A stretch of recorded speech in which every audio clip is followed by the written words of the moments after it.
Hello. Wow, I must have fallen asleep last night building this. What? How did I use mineral resources to make an electric clock? Well, I still have one more to build, so I'll show you. Come on, let's do it together.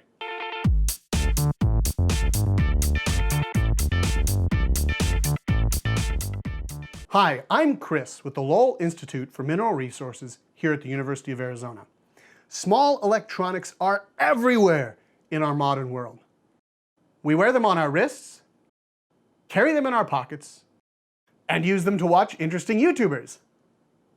Electronics entertain and educate us, control the temperature in our homes, cook our food, tell us the time, and much, much more.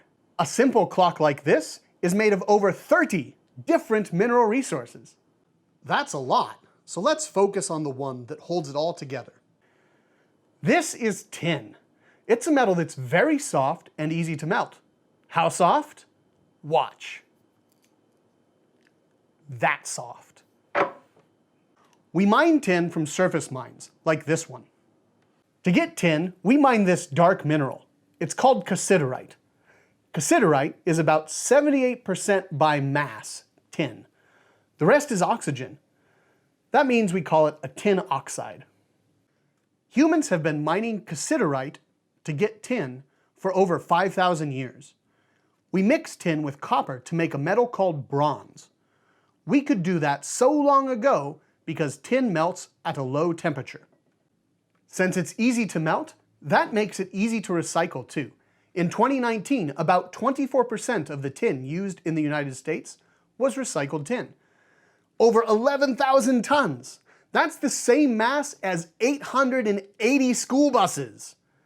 And that low melting temperature will make it useful for us today, too. Thanks to its low melting temperature, tin is the mineral resource that holds all of these components together and lets the electricity flow through them. Let's explore how it does that. To connect all of these pieces together, we'll need some tin. This solder wire is 97% tin, so it will work great.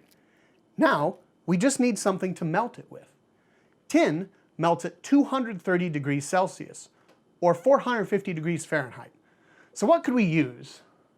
Ah, look, my oven goes up that high.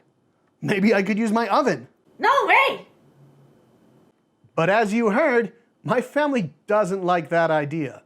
So let's use this soldering iron instead. Its job is to melt tin solder, so it will be perfect. First, we put a component onto the circuit board. Then we melt some solder with the soldering iron. Now, we let it cool, cut off the extra wire, and the component is held tightly to the board. So we just melt and cool, melt and cool, melt and cool, melt and cool. Now, I just need to do this 134 more times. Go!